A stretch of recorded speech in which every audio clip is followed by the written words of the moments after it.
Hello everyone, welcome to হেনামনির রান্নাঘর। গরম ভাতে এইরকম দারুণ টেস্টের ভর্তা থাকলে অন্য কিছুর আর প্রয়োজন পড়বে না। এক থালা ভাত নিমেষেই শেষ হয়ে যাবে। এই ভর্তা এত দারুণ খেতে হয়, মুখে স্বাদ অনেক দিন পর্যন্ত লেগে থাকবে। আশা করছি আমার এই রেসিপিটি আপনাদের ভালো লাগবে। ভালো লাগলে ভিডিওতে একটি লাইক দিয়ে আমার পাশে থাকার জন্য অবশ্যই আমার চ্যানেলটিকে সাবস্ক্রাইব করে নেবেন এবং আমার এই রেসিপি আপনাদের কেমন লেগেছে কমেন্ট করতে ভুলবেন না যেন। চলুন তাহলে দেখে নিই আমি কিভাবে তৈরি করছি। এই ভর্তাটা তৈরি করার জন্য আগে থেকে আমি 500 গ্রাম পটলকে ধুয়ে পরিষ্কার করে এবং উপরের খোসাটা ছুরির সাহায্যে একটু চেঁচে নিয়েছি এবং এইভাবে একটু টুকরো করে কেটে নিয়েছি। এখন আমি পটলগুলোকে একটি কড়াইয়ের মধ্যে ঢেলে নিচ্ছি এবং এর মধ্যে অল্প একটু জল দিয়ে দেব। খুব বেশি জলের প্রয়োজন হবে না, 3 থেকে 4 টেবিল চামচ জল দিলেই হবে। এখন আমি ঢাকা দিয়ে একটু সেদ্ধ করে নেবো। গ্যাসের ফ্লেম লোতে রেখে আমি সেদ্ধ করে নিয়েছি। এখনো জলটা একটু অবশিষ্ট আছে, আরো একটু আমি সিদ্ধ করে নেব যাতে জলটা শুকিয়ে যায়। জলটা শুকিয়ে গিয়েছে, এখন আমি একটু ঠান্ডা করে নেব। তারপরে আমি একটি মিক্সির মধ্যে নিয়ে পটলটাকে আমি বেটে নেব। এখন আমি পটলটাকে মিক্সির মধ্যে ঢেলে নিচ্ছি। এই ভর্তাটা আমার বাড়িতে আমি প্রায়ই তৈরি করে থাকি। আমি এবং আমার মেয়ে এই ভর্তাটা খেতে খুবই পছন্দ করি। এখন আমি ঢাকনা লাগিয়ে একটু বেটে নেব। ঠিক এইরকম ভাবে আমি বেটে নিয়েছি।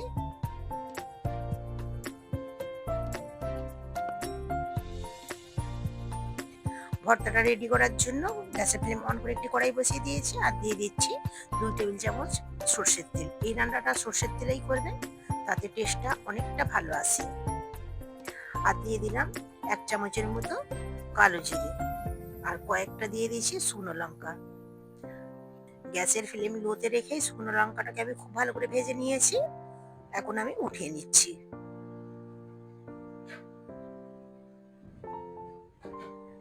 এখন ওই কড়াইয়ের মধ্যে দিয়ে দিচ্ছি 1 কাপের মতো পেঁয়াজ কুচি, রাফলি কুচিয়ে নিয়েছি।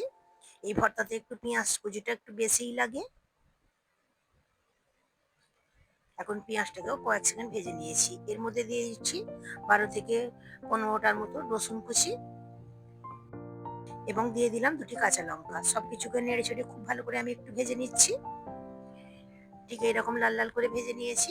এখন এর মধ্যে দিয়ে দিচ্ছি স্বাদ মতো লবণ আর অল্প একটু দিয়ে দিচ্ছি হলুদ গুঁড়ো এবং অল্পই দিয়েছি লঙ্কার গুঁড়ো।